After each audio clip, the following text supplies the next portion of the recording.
Get ready to hear the truth about America on a show that's not immune to the facts with your host, Dan Bongino. No. I don't know how many different ways to say no. President Trump should absolutely, under no circumstances, agree to changes in the debate format now. You don't go into the boxing ring and then in round number 6, when you're kicking the crap out of the other guy, let the other guy change the rules and go, you know what? We're not doing jabs now. We're not doing jabs. We're only doing right crosses and left body shots because that happens to be my best punch. No.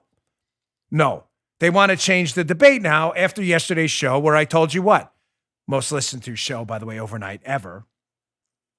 President Trump won. The media is telling me he lost, but if President Trump lost the debate, then why does everybody want to change the rules and cancel the debate? Think this through.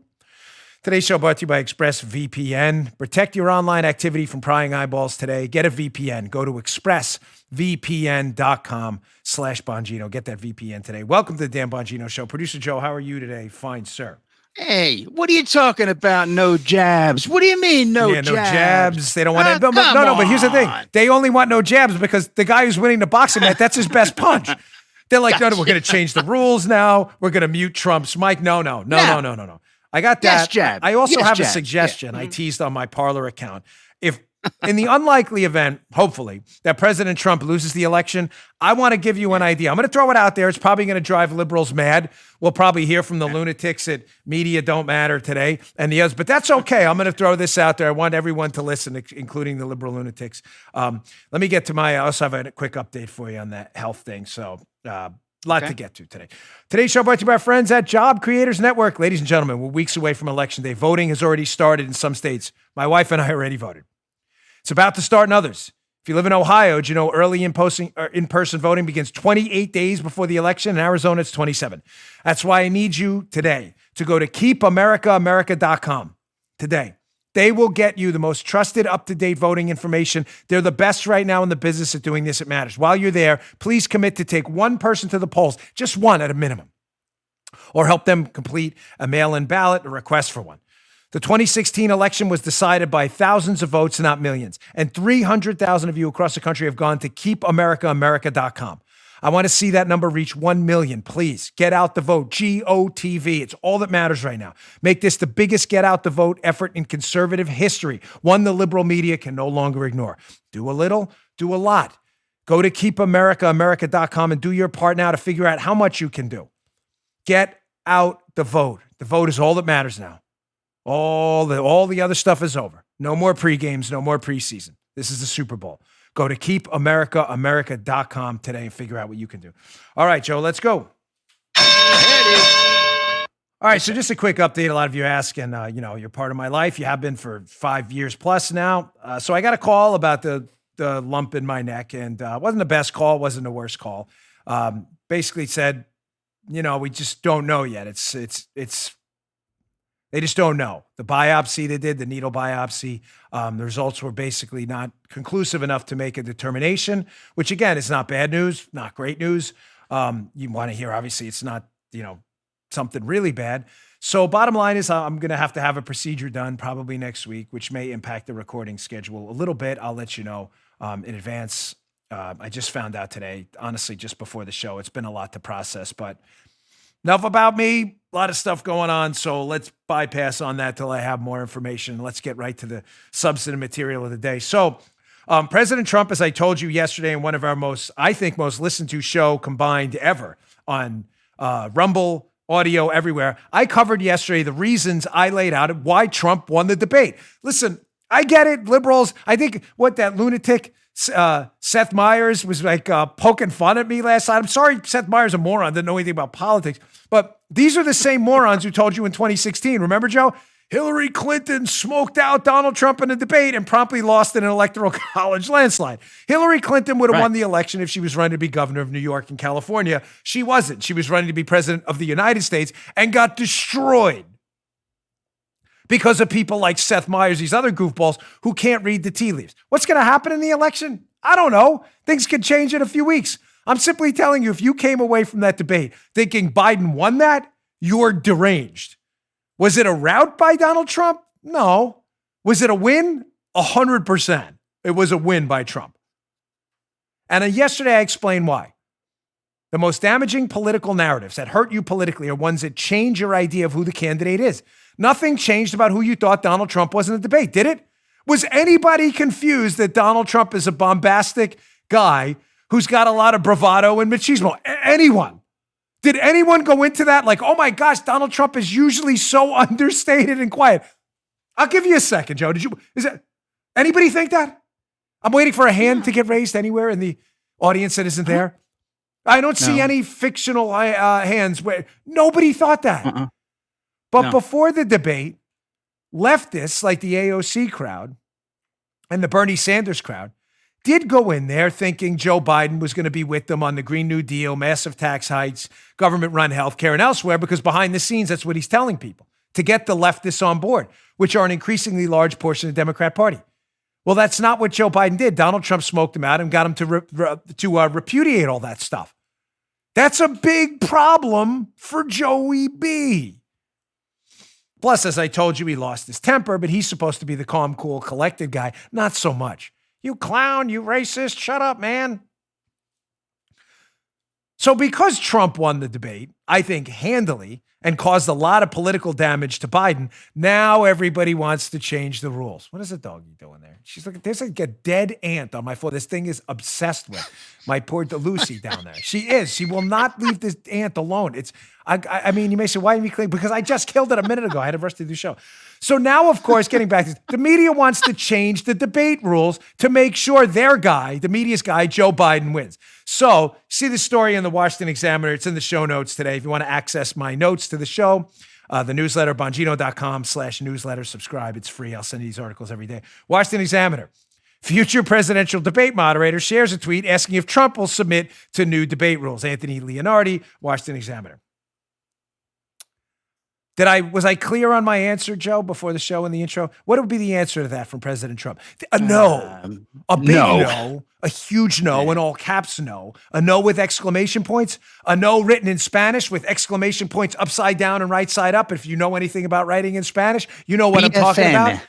A niet. Joe, yours speaks a little, isn't that niet in Russia? I don't know what's no in every language out there. No, nothing, we're not going to acquiesce to your bullying tactics because your candidate sucks, Joe Biden, and blew it in the debate. They want to be able, let me just be clear on this. They want to be able to mute the president of the United States' microphone? CBS. What? CBS. Imagine. What? No. Imagine this. Yeah, no, I'm not kidding. This is not a joke. This is not a Babylon Bee segment. I have one of those later, but this isn't it. Imagine going to court and in the jury are 12 of your worst enemies.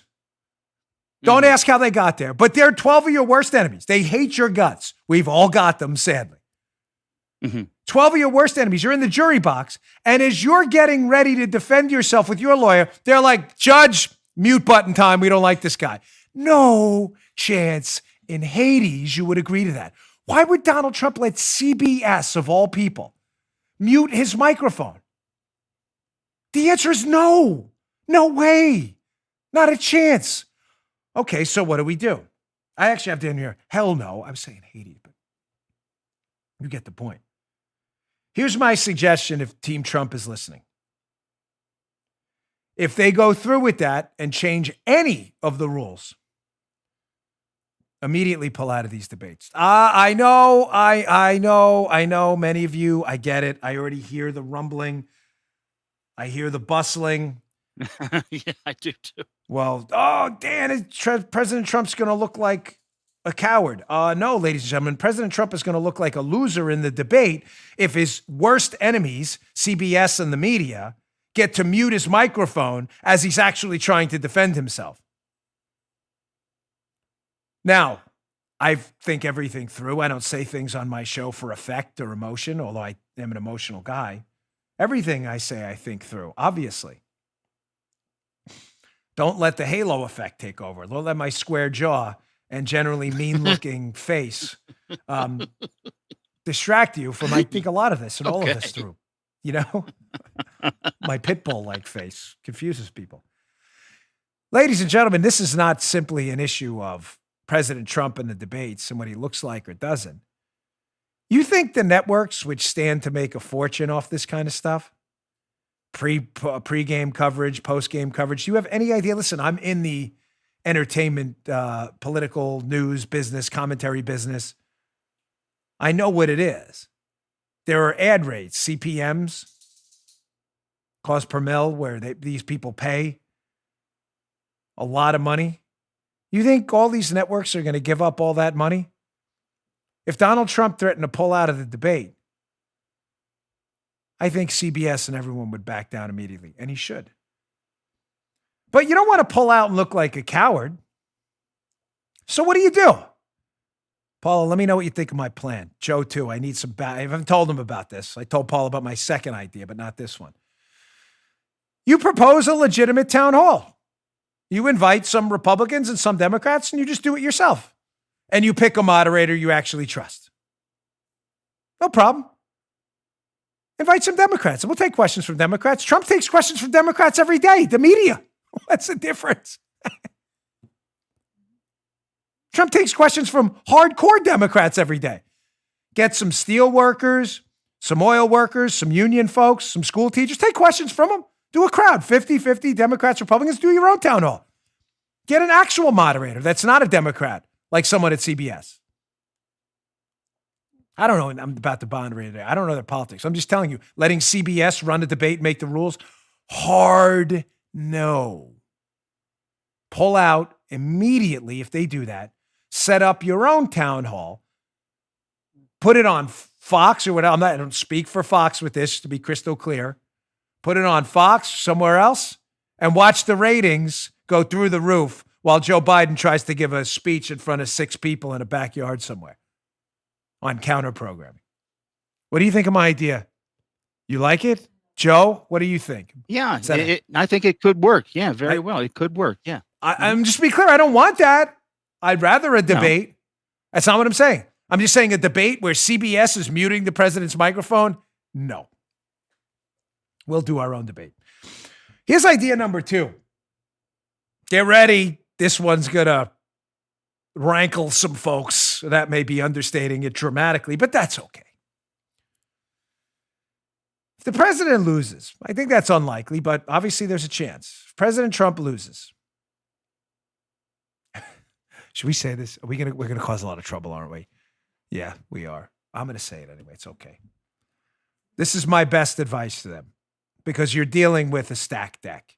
You're dealing with the intelligence community and people in it who hate his guts. You're dealing with people at the top of law enforcement, like the second worst director in FBI history, Christopher Wray, sabotaging the president's campaign efforts at every opportunity. White supremacists are the biggest threat to the country right now. Really? They're burning down Minneapolis and New York City? I might have missed that.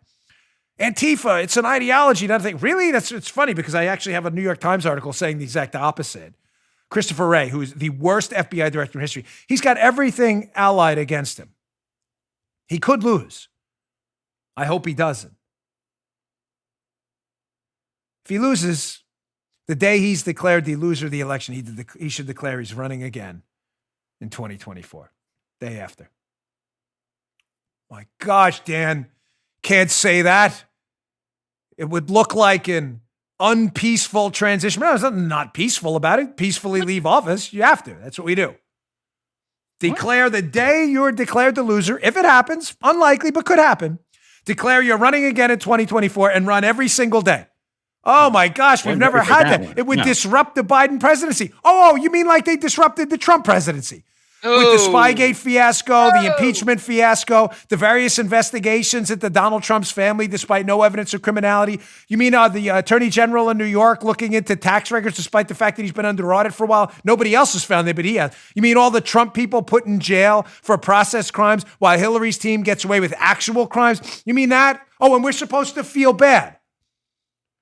We're supposed to feel bad. I'm not kidding. If he loses, declare the next day you are running for president in 2024 and campaign every single day from that point on. Oh my gosh, this would be unprecedented in America. Unprecedented. Like, you mean like calling the president of the United States a Russian traitor and fabricating a collusion hoax which the sitting president at the time, Barack Obama, was in on. You mean like that? You mean like an FBI director testifying on Capitol Hill yesterday? Oh, I've got that yesterday. Who ran the largest, most impactful investigation into a president and a presidential candidate in American history, and yet can't remember any details unless he's writing a book. Then he remembers the details. You mean unprecedented like that? Tell me again why we're supposed to feel bad for these people? You want to make Trump an illegitimate president for 4 years? Well, let's do our best then to make sure President Trump gets back in the mix right after he loses. Again, just to be clear, I'm not suggesting an unpeaceful transition at all. Don't misconstrue what I'm saying. Hand over the keys to the White House, do your thing. Don't do what the Democrats did to George W. Bush. When Clinton left, tore up the White House. Don't do any of that stuff. Wait, take the furniture into China. No. Don't do that. That's no class and dignity in that. Turn over the keys, attend the inauguration. Mr. President Biden, have a nice day. Day later, start campaigning again.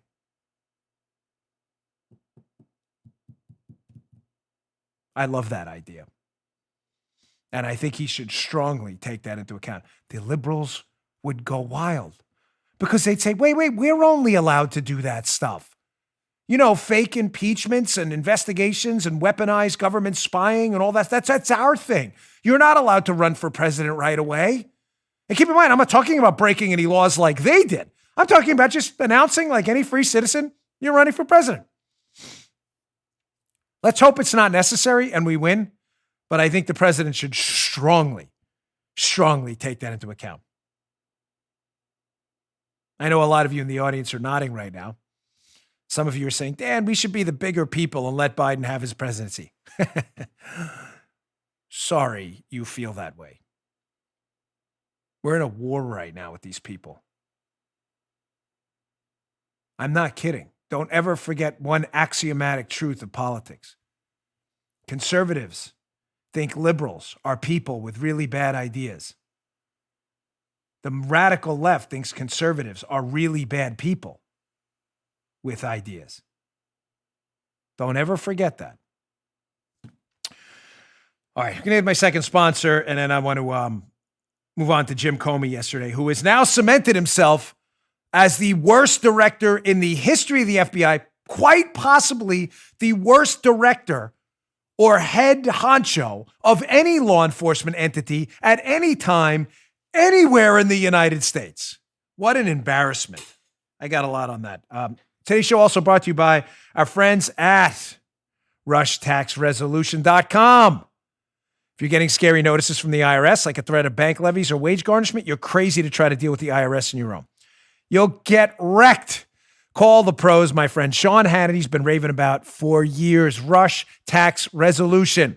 They are A+ rated on the Better Business Bureau with an incredible 0 complaint history. Come on, that's pretty impressive, right? And they're the only company I recommend. End your tax problems for good. Like one client, let's call him Gary.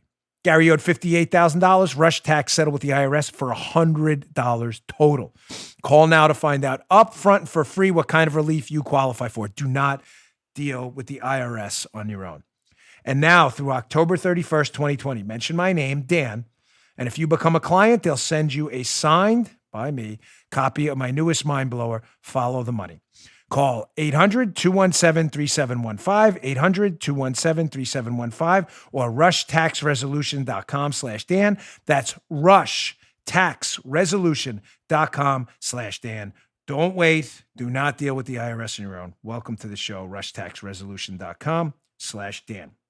Okay, getting back to the, again, not only worst director in FBI history, that's now confirmed. I mean, it's not even a close second, really. They're not even a silver medalist, Joe. There's just a gold medal, and the medal stand has been nuked. Like, it's only you, Jim. It's only you. Sitting on the medal stand all by yourself. They took a sledgehammer to the bronze and the silver position. It's just you, buddy. Maybe in the history of the United States.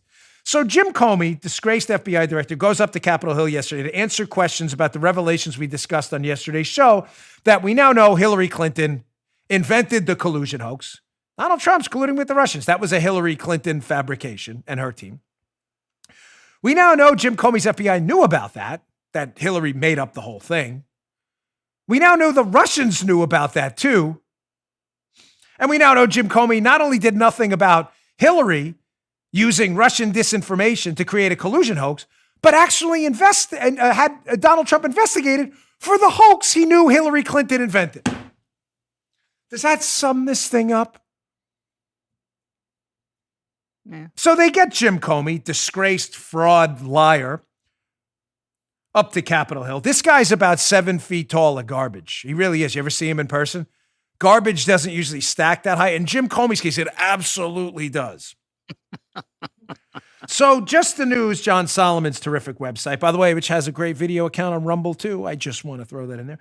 Just the News has a great piece about this, and I've got some video for you, which is pretty damning to say the least.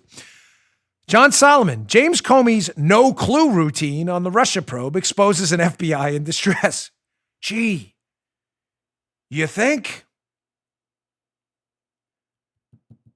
So I just told you Comey knew Hillary made up the collusion hoax, knew the Russians knew about it, knew the Russians were using disinformation because Hillary's looking for fake information on Trump and Russia.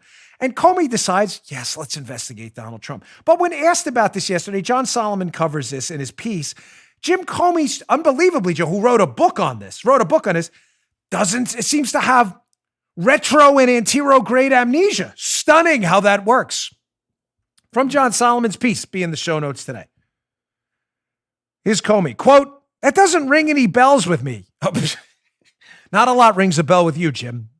7 feet tall, high stack of human garbage. Comey answered when Senate Judiciary Committee Chairman Lindsey Graham asked him about a September 2016 referral to the FBI, alleging Hillary and her campaign may have concocted the whole Russia collusion case against Trump to hide her own vulnerabilities. Amazing how, again, the amnesia kicks in with Jim Comey, who wrote a book on this and was happy to do any interview you can to promote his book, a book full of Comey nonsense. He remembers every detail then. But now that we find out that the intelligence community in the United States sent an actual referral we have our hands on to the FBI saying, hey, Jim, big problem. Hillary's inventing this collusion hoax and the Russians know about it, which is basically an invite to the Russians to give Hillary fake information. Reminds me of that Giphy. You know the guy in the Giphy who taps on his head? Those of you who are on social media know what I'm talking about. That's the Giphy. I need that guy in the Giphy. But instead, Jim Comey decided to investigate Trump because he's a lunatic. Hat tip M2 Madness on Twitter, where I found this video. Here is Jim Comey being asked about the referral where the intel community's like, hey, Jim, big problem. Hillary's looking for information on Trump and Russia to make up this collusion hoax, and the Russians know about it.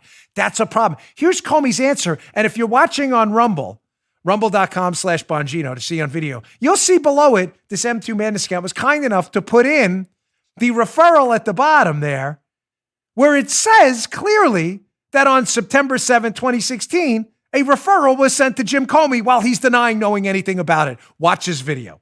Did you have a duty to look at any allegations regarding Clinton and Russia? I don't know what you mean. Well, you say you had a duty to look at allegations about the Trump campaign being involved with the Russians. You've got a letter now from Radcliffe saying that they intercepted information about an effort in July where Hillary Clinton approved an effort to link Trump to Russia, the mob. Did you have an investigation to look and see whether that was true? I can't answer that. I've read Mr. Radcliffe's letter, which frankly I have trouble understanding. I can't take this guy. I cannot take this epic fraud of a human being. This man is a disgrace to humankind, not just to law enforcement. Dan, you're being hard. No, I'm being nice. Believe me, the New York Queens kid in me would come out. We'd be thrown off terrestrial radio if I told you how I really feel about this human garbage pile. He doesn't know. Just to be clear, folks, can put yourself in his shoes for a minute. You're all very smart, a lot smarter than this dunce. You're the FBI director. On September 7th of 2016, right before the 2016 presidential election, the intel community sends you, the FBI director, a personal memo that one of the candidates is trying to concoct a collusion scheme with an enemy of the United States, and that enemy knows about it, and he has no recollection of it at all. None. Now, some of you may remember to show you how sleazy this human garbage pile is. Remember a little while ago on my show when I addressed Jim Comey's refusal to get cleared, security cleared? I don't get it, Dan. Why would the Trump administration or anyone want to give Comey back a security clearance?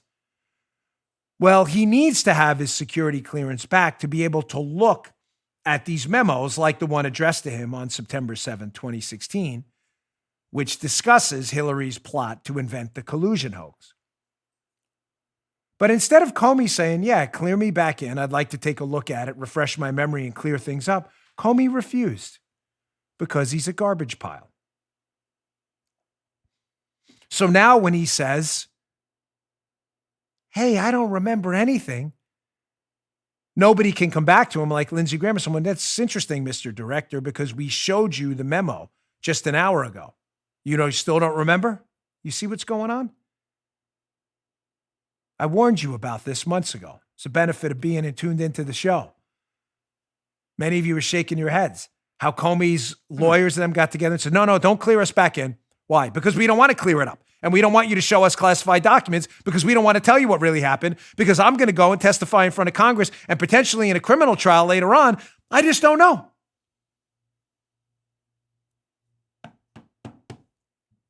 Jim Comey turns out doesn't, air quotes here, dreaded air quotes, doesn't know about a lot of things. He also doesn't know, apparently, about the interview in January of 2017, right after the election, but before the inauguration, where they started sniffing around. Well, the interview happened in that time, but I shouldn't say, but I want to be precise in the timeline. January of 2017, they interview Christopher Steele's source for the dossier, the PSS, what we call the primary subsource, where Steele says, I got all my information. The PP dossier stuff. I know Comey knew about that briefing. I knew that a while ago. I told you about that. I even know one of the people's names who was in there in the briefing who informed Comey. Let's go back to John Solomon's piece from Just the News, where they're like, hey, Jim, you signed off on 3 more warrants based on this dossier to spy on Donald Trump, yet the source used in the dossier said all this stuff is garbage. Quote, John Solomon, similarly, Comey testified he either did not remember, oh, shocker, or was not told there were serious problems with the Christopher Steele dossier, and that the dossier contained Russian information, and that Steele's primary subsource had disputed information in the explosive document, or that the primary subsource had previously been judged to be a possible Russian asset between 2009 and 2011. Comey doesn't know anything about that, folks. Sure. So just to be clear, he doesn't know anything about the memo telling him, hey, this collusion thing is a hoax Hillary invented. He doesn't know anything about that. But he writes a book. He doesn't know anything about Christopher Steele's sources saying, hey, this Steele dossier you guys are using to spy on Trump and his campaign, yeah, it's all fake. He doesn't know anything about that interview of Steele's sources either. So there are 2 scenarios here. I know, Joe, you're probably figuring them out. One, Jim Comey is the single dumbest human being to ever sit in the FBI director's office in the J. Edgar Hoover building.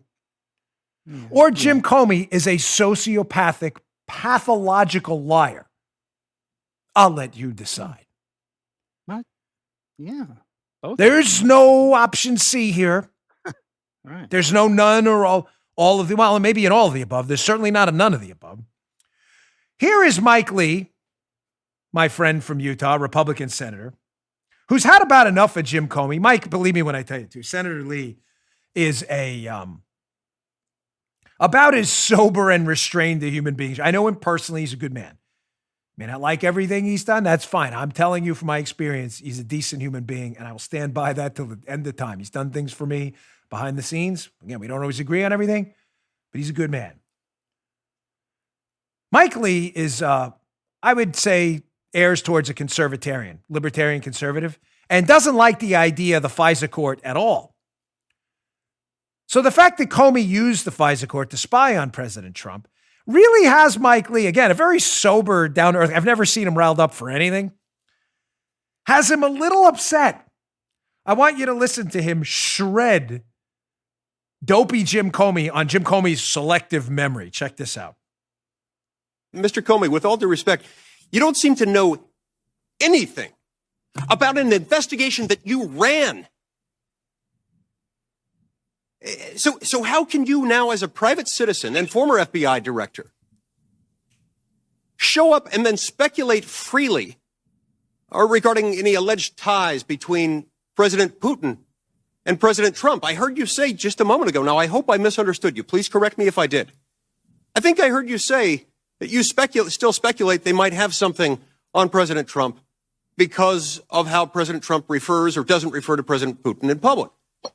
This, of course, takes into account nothing about the fact that sources you've relied on in the past have turned out not to be accurate.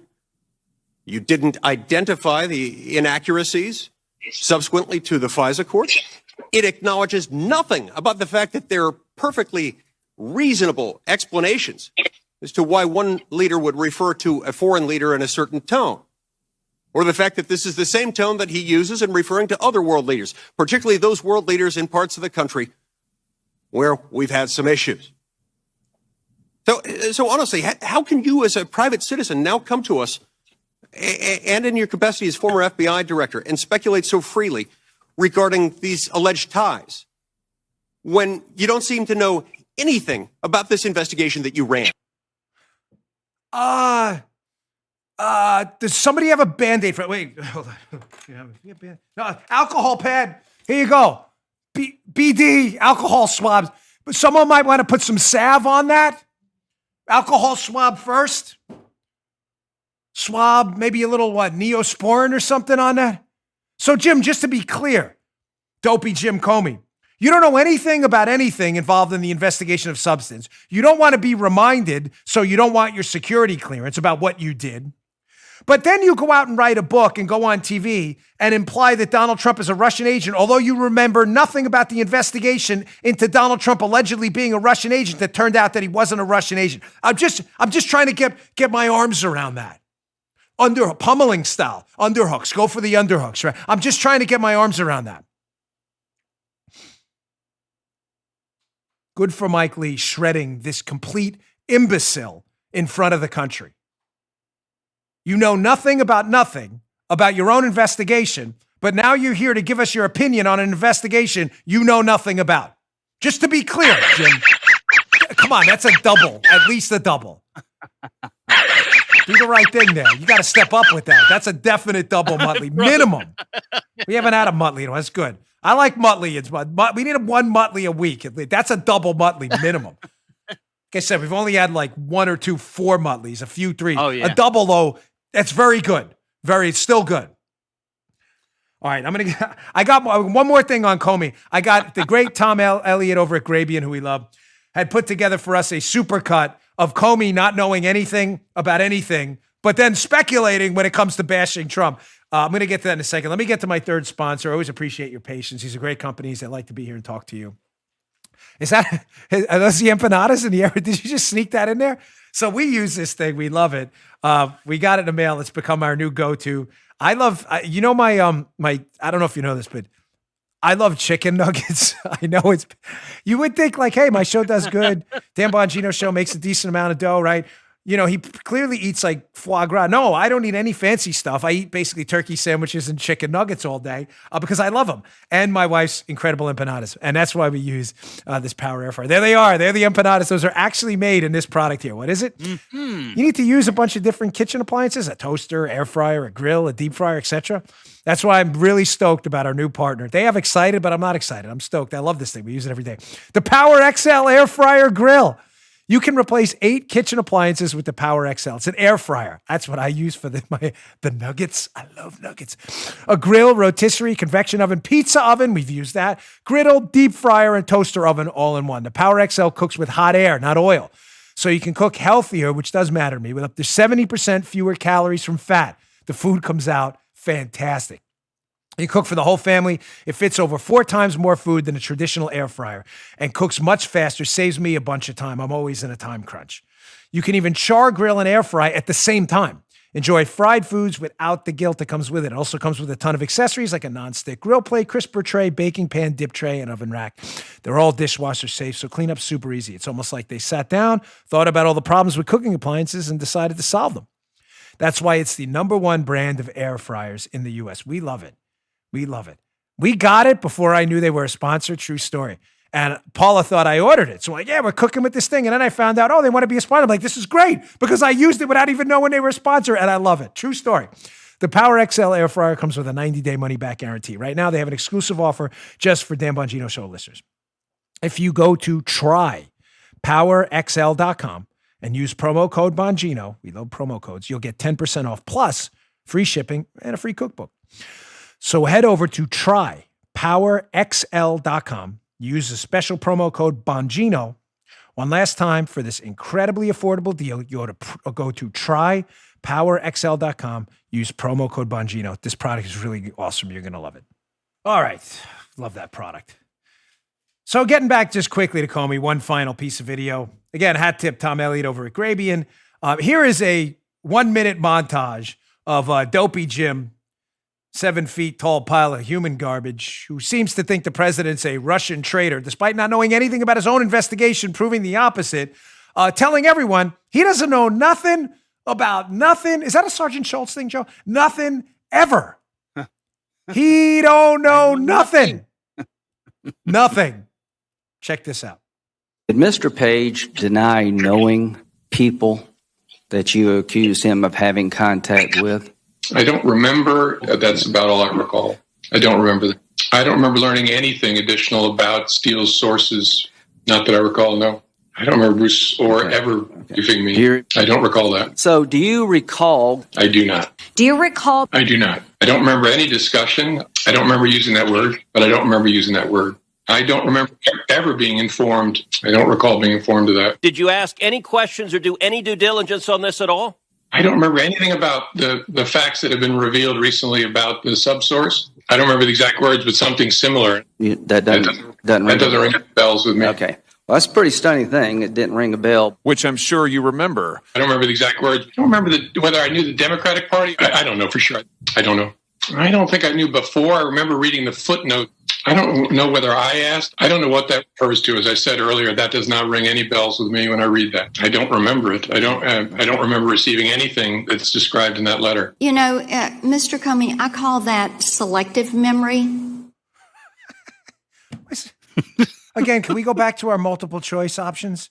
Either Jim Comey is the single dumbest human being to ever take his rump and plant it in the FBI director's chair, or he is a sociopathic, pathological liar of the highest order, or C, all of the above. C. I mean, is this for real? So just to be clear, the President of the United States was framed for the most dastardly of crimes, being a Russian agent. A full colonoscopy of the president and his entire campaign reveals nothing.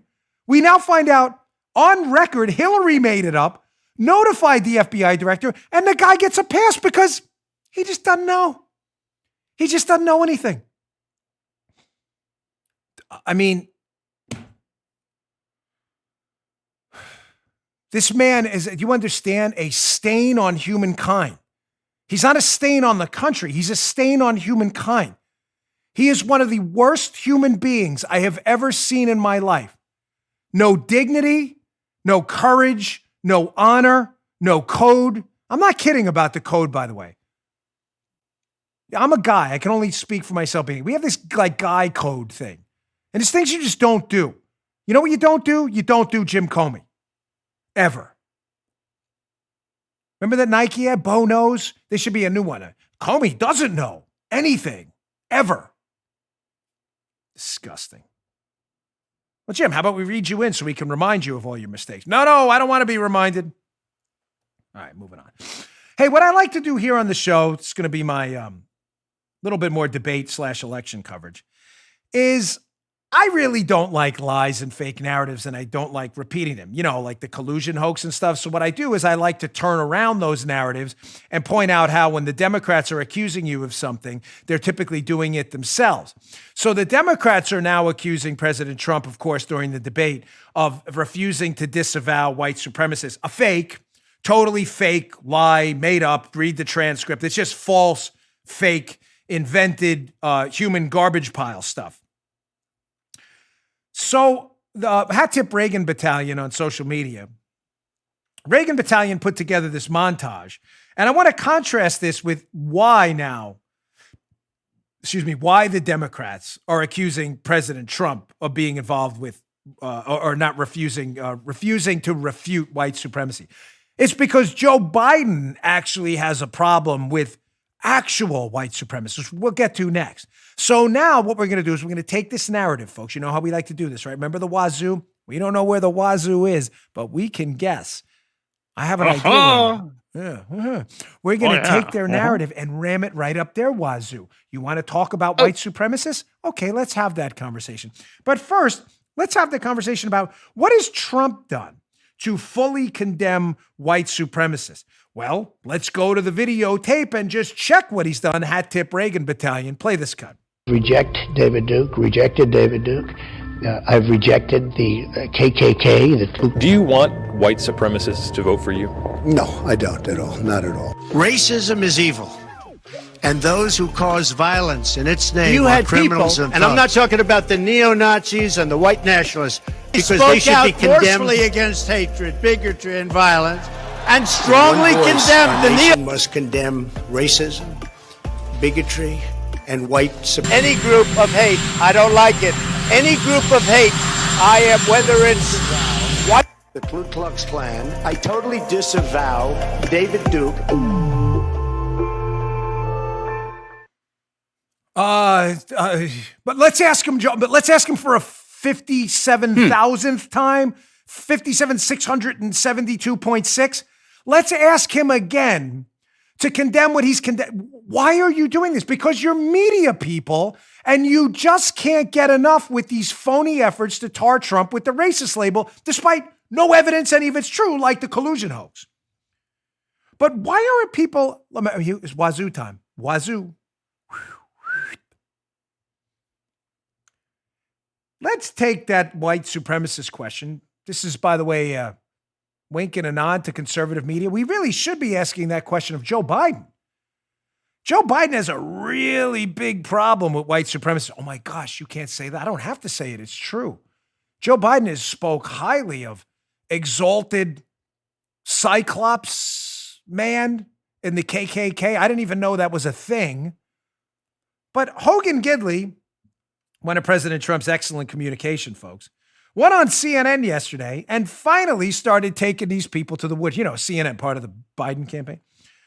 And John Berman, who's absolutely hapless, pretends to be a news guy, but can't even get out of his own way. Hogan Gidley finally started taking this question to them. We're not going to answer the white supremacist question anymore. It's obvious they're morons. Everybody hates them. Trump has refuted them 1,000 times, 6 different ways from Sunday. You're only asking it to create a fake controversy about a question you already know the answer to. Let's start asking the question of Joe Biden. Watch, this is fantastic. Hogan Gidley, CNN yesterday. Do you have any idea, John, what an exalted Cyclops of the KKK is?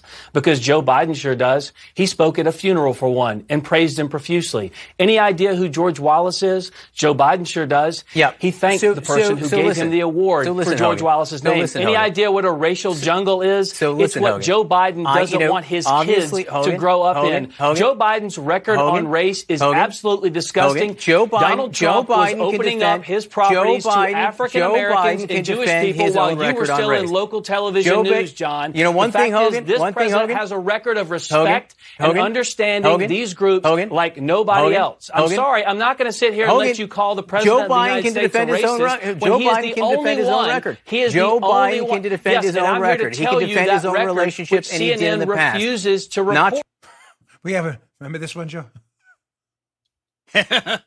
There's a flag. Is holding 15 yards. 50. I'll get a million emails. 15 yards. Biden campaign. Good. Finally. Finally. You want to ask this question again of Trump for the umpteenth, thousandth time? Here's the answer. How do you feel about white supremacists, Mr. Trump? They suck, like I've told you 1,000 times. Have you asked that question of Biden, who spoke at an exalted Cyclops' funeral? Is it Cyclopses? I don't even know. What's the plural of that? For a Ku Klux Klan member? Have you asked Joe about that? Folks, ladies and gentlemen, go to the internet. Search that. Joe Biden, Robert Byrd's funeral, exalted Cyclops. Is that not a fair question? I'm reasonably confident that if you're an exalted Cyclops, I didn't even know it was a title, by the way, in the Ku Klux Klan. What kind of like structure do they have? You're a Cyclops and an exalted Cyclops? Like he spoke at an exalted Cyclops' funeral. I'm reasonably confident if you're in the Ku Klux Klan, you're probably a loser. You're probably a zero. Everybody probably hates you, the sane people. And you probably shouldn't have Joe Biden speaking at your funeral. And I'm going to venture to say, Joe, I'm reasonably confident this is true, that if you're an exalted Cyclops in the Ku Klux Klan, you're probably a white supremacist too. I'm just throwing that out there. Good guess. You're right. Yeah, Joe confirms. We're good on that. But don't ask Joe Biden about that. John Berman, Hogan. Hope John Berman's terrified. Oh my gosh, Hogan Gidley's telling the truth on CNN. Yeah. Wazoo time. Take their BS narratives right up to Wazoo. Wazoo. That's how you beat them at this game. Exactly what Hogan Gidley did yesterday. White America, Black America, Hispanic America, Asian America, Muslim America, Jewish America. Look that up. Joe Biden's words about an exalted Cyclops of the Ku Klux Klan. It's a conspiracy theory. Really?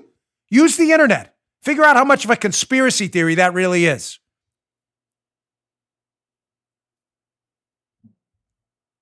All right, I got another sponsor, and I still got a couple more things together, including yesterday, little follow-up to yesterday's show, and officially the worst fact check in the history of fact checks ever. This one, you may be like, no way. We've already had some bad ones, like when we quoted Nancy Pelosi, literally with quotations, and they fact-checked the quote she said. This is even worse.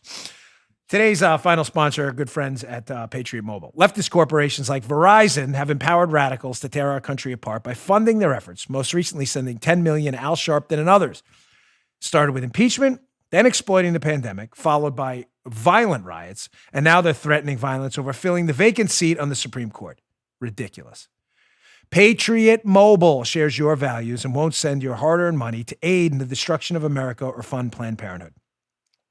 Get the same nationwide service and support a company that loves America, shares your values, and supports our police. Switching super easy. Keep your phone number, bring your own phone, or buy a new one. And now they have their best offer yet. Get a free month of service or a free phone, plus free activation with the offer code Dan. How do you do it?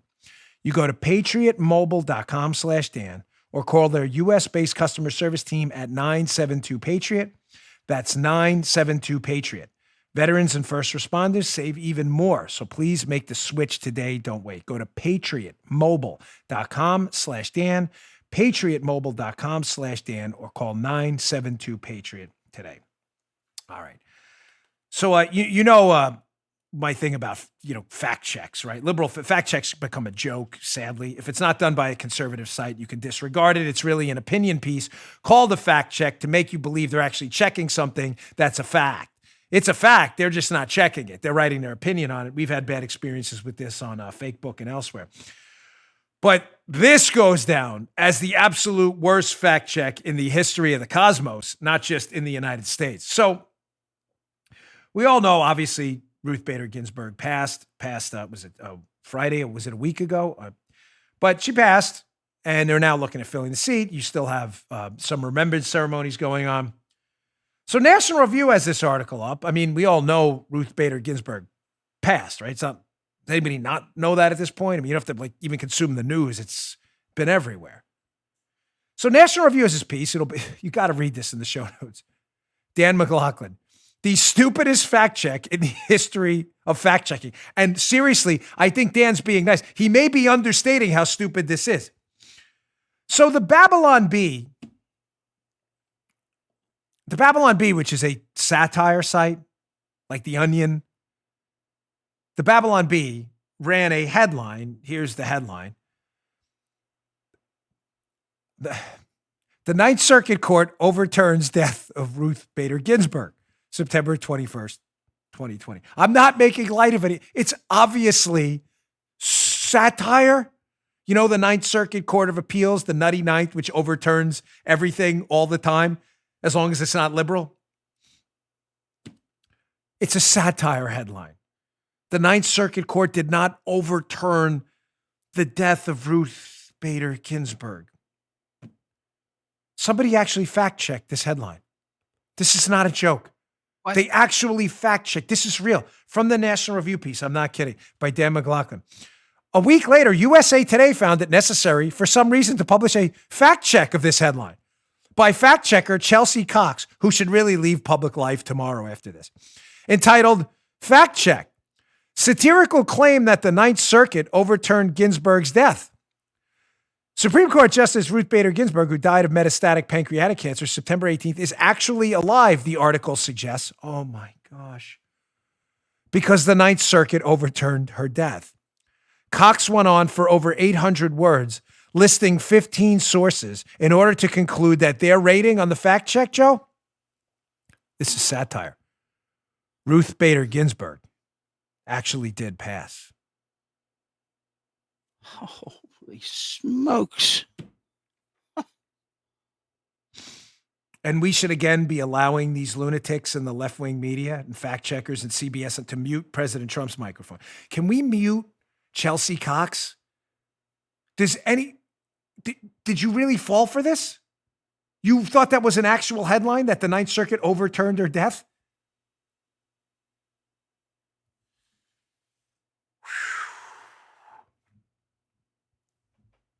How that slid past an editor is stunning to me.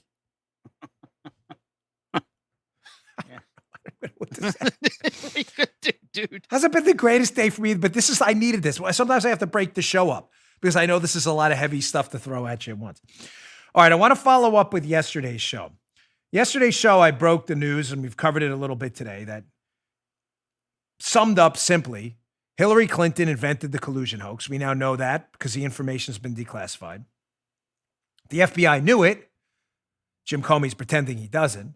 The Russians knew it, therefore knew they had a vehicle to impact our election because Hillary Clinton was looking for fake information about Trump's relationship to Russia, which the Russians were happy to oblige. Meaning there was collusion on the record now between between Hillary Clinton's team and the Russians. Again, accusing us of exactly what they did. It kind of seems like a bombshell, right? Well, I walked you through yesterday and yesterday's show, and I encourage you to watch it again if you can, especially the segment I did on this, that I thought of an easy way to sum this up. And I said to Paul, I think the best way to explain Obama's role in this is to say, well, Obama wanted this to happen. He wanted Hillary to run with the collusion hoax for Trump because he hated Trump, wanted to make sure Hillary won, and he's Obama, the most corrupt president in the history of the United States. That's what he does. So I said the best way to go through this is to say, well, if you at home listening to my show, if you were Obama, how would you make sure the collusion hoax got drilled into the public psyche and they believed a stupid hoax like Trump is colluding with Russia? And on yesterday's show, I walked through the steps. And in the last step, I said one of the things I would do if I were a corruptocrat like Obama trying to push the collusion hoax into the mainstream is I would release a presidential policy directive right around the time I found out what Hillary was doing. And I would hint in that directive about the Russians hacking the DNC. Because why? Because they're later going to blame that on Trump. That's the collusion hoax, right? Well, look at this. You saw this during yesterday's show. Here it is. Presidential Policy Directive 41, released when? On July 26, 2016. The same day we know John Brennan briefs Obama about Hillary's collusion hoax. And shockingly, they mention, non-shockingly really, the DNC Hack, folks, air quotes. Well, what's fascinating about this, again, think in Obama, get in Obama's head if you can. I know it's troubling, weird, but get in his head for a minute. If you're trying to help Hillary make a Russian collusion hoax look real, one of the best ways to do it is to release this very serious policy directive about hacking, because later on, that hack or alleged hack is what they're going to use to blame Trump. Trump and the Russians hacked into the DNC. You get it? Everybody dig? Here's what's weird, and this is a big chapter in my book, which it's coming. You order it now, it'll get to your head. It's coming out this Tuesday, so it's effectively available now, Amazon, Barnes & Noble, and elsewhere. My new book, Follow the Money, I have a whole chapter on this because amazingly, the guy in charge of implementing this presidential policy directive is a very interesting figure who's managed to escape almost any oversight in this Spygate scandal at all. Let's check this guy out. So he left the FBI. He was an FBI agent. His name is Anthony Ferrante. He went to go work for a company called FTI Consulting. This is from their website. Prior to joining FTI Consulting, Ferrante served as cyber incident response at the National Security Council. He also led the development and implementation of Presidential Policy Directive 41. Interesting. That thing we just talked about that was conveniently launched right around the same time Obama's learning about Hillary's collusion hoax. So now let's get out of Obama's head. How do we advance the collusion hoax and make idiots believe it's real? Let's do policy directives and things like that. Now the question becomes, once they were exposed and Trump shockingly won the election, they had to cover it up. So how would you do that? Well, I'll tell you the first place I'd go, Joe. I'd make sure the FBI guy who was in charge of implementing Presidential Policy Directive 41, I'd make sure we wrangled him right quick, right? Mm-hmm. So where does this FBI agent, Anthony Ferrante, who's managed to escape scrutiny in this, where does he wind up after Trump shocks the world and wins the election and are all like, oh, we got to cover this up? Let's look at this headline from Foreign Policy magazine here, whatever it is. Former senior FBI official is now leading BuzzFeed's effort to verify the Trump dossier. Anthony Ferrante coordinated the U.S. government's response to Russian election interference. Now he's helping a news site defend itself from a Russian billionaire's lawsuit. What does that sound like to you? I used to work in Key Food on Metropolitan Avenue. And whenever we had a spill, you'd have the clean up, aisle 5. Get them up, Dan. I was more than happy to do that. Don't want people to slip and fall. Sounds kind of like the guy you had in charge of implementing your presidential policy directive about hacking you were going to later blame on Trump. Sounds like you don't want him to be a loose cannon. So it's weird how he then goes out after he leaves the FBI and we find out the dossier is fake to work for BuzzFeed to verify the dossier everybody knew was fake.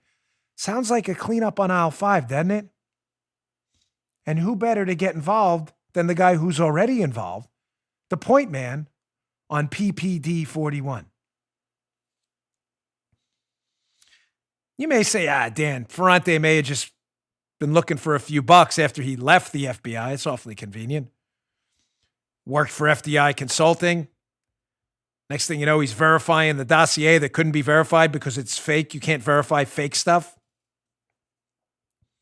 Maybe he's just looking to make a few bucks. Maybe it wasn't a cleanup operation.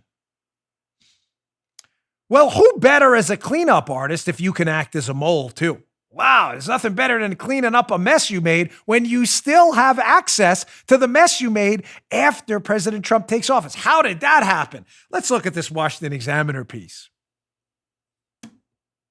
Comey's inside man at the White House emerges as DOJ Inspector General finalizes FISA abuse report by the great Dan Chaitlin and Jerry Dunleavy, Washington Examiner. This is from July of 2019. Comey had an inside man at the White House? After President Trump took office, while they're trying to clean up the dossier mess, Comey claims to know nothing about. Oh, yes, he did. Oh, yeah. Wouldn't it be really weird if that guy was Ferrante?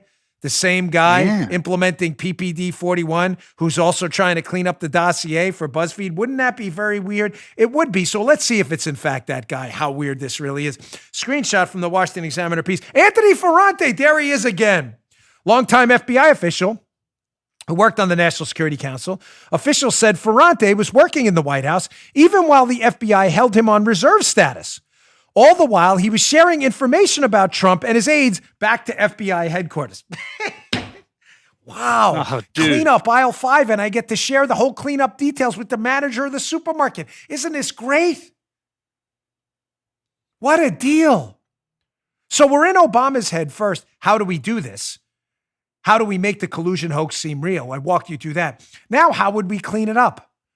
Gee, I'd get an inside guy to make sure he stays on with the Trump administration to get all the deets about what they're looking at and then clean them up for BuzzFeed later. Who's investigating the fake dossier? Wouldn't it also be weird if after you left the FBI and you're not on the National Security Council anymore because you've left the FBI, that the person who replaced you, another deep stater, actually signs you back into the White House even though you don't work at the White House or the FBI anymore? That would be very strange, wouldn't it, Joe? Yeah, really? Surely weird. that didn't happen. Well, let's check with Dan Chaitlin and Jerry Dunleavy. Did that happen? Yes, it did, of course, or I wouldn't have brought it up. Ferrante was replaced in the White House by another FBI official, Jordan Ray Kelly, who signed security logs for Ferrante to enter the White House while he was contracted by BuzzFeed. Kelly left the White House last year and also joined FTI Consulting, where Ferrante worked. What, I mean, assuredly, this is just a series. This is a Lemony Snicket's and a series of unfortunate events, right? It's all just coincidence. Clean up 5. You want to sign me back into the White House? Got to see what they're doing there. Sure, buddy, no problem.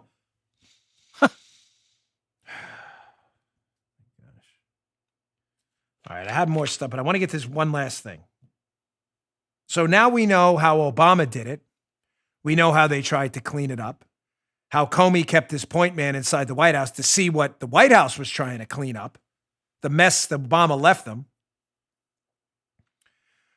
But I mentioned to you a while ago, Hat Tip 279, one of my great sources on this case, that I thought it was weird a few weeks ago. John Brennan wrote an op-ed. And John Brennan, whenever John Brennan writes anything on Twitter or elsewhere, but sorry, a little technical snafu with the camera there, but just leaving it with this. Brennan is always cryptic, John Brennan, Obama's former CIA director. Always cryptic about his role in marshaling this whole operation to spy on Trump, right? Now, what did I tell you opening up this segment yesterday and today? That on July 26th of 2016, that is the date we now know Brennan briefs Obama on Hillary's plan to frame Trump with the fake collusion hoax. Remember the date, July 26th. We now know that.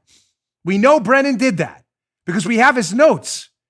And I said to you a few weeks ago, because I was tipped off by a great source, that I thought it was awfully odd in the Washington Post that the relatively cryptic John Brennan, who never mentioned specifics, wrote this in the Washington Post. He never writes specifics. Here's the op-ed. August 31st, 2020. John Brennan, Trump will suffocate the intelligence community to get reelected. But if you go down in the piece, John Brennan, who never, ever mentions specifics on anything, was very careful about a date. He says he briefed Obama. Look.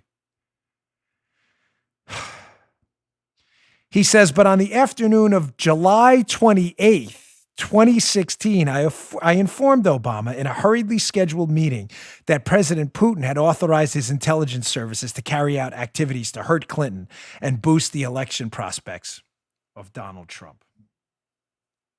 You see what he's doing there? Brennan clearly got wind that his July 26th meeting with Obama was going to be declassified and get out because they have his notes. So what does he do? I warned you about this weeks ago. He preemptively writes an op-ed in the Washington Post where he does a misdirection. It says, no, it was July 28th. Because why? He's throwing everybody under the bus. Because July 26th is the same day as the presidential policy directive. And also in that same time frame, we see Christopher Steele's dossier appear. So Brennan, trying to throw a monkey wrench into the machinery, is trying to confuse everyone. And he says, no, July 28th, because he doesn't want anybody pinning him down to that presidential policy directive on July 26th or the Oval Office meeting with Obama. He wants to pretend he didn't know nothing about nothing. No, that was 2 days later I briefed Obama, 2 days later. He's a liar. He's a liar. That's why he did that. I told you about this right when the op-ed came out. He never talks in specifics. Why was he doing it then? Now you know why. All right, folks, thanks again for tuning in. Thanks again for all your kind emails. I really appreciate it. We'll be okay. It's tough to deal with, a lot of bad news today for me. I was hoping for some, specificity myself, but I'll keep you updated on the schedule. Thanks so much for tuning in. The show has just been going bonkers. We're up 15% in 1 month. Please subscribe to the show on Apple Podcasts. We really appreciate it. It helps us move up the charts. Also on Rumble, our video show, rumble.com/Bongino. We're almost at 100,000 subscribers. Really appreciate it. Thanks a lot, folks. I'll see you all tomorrow. You just heard Dan Bongino.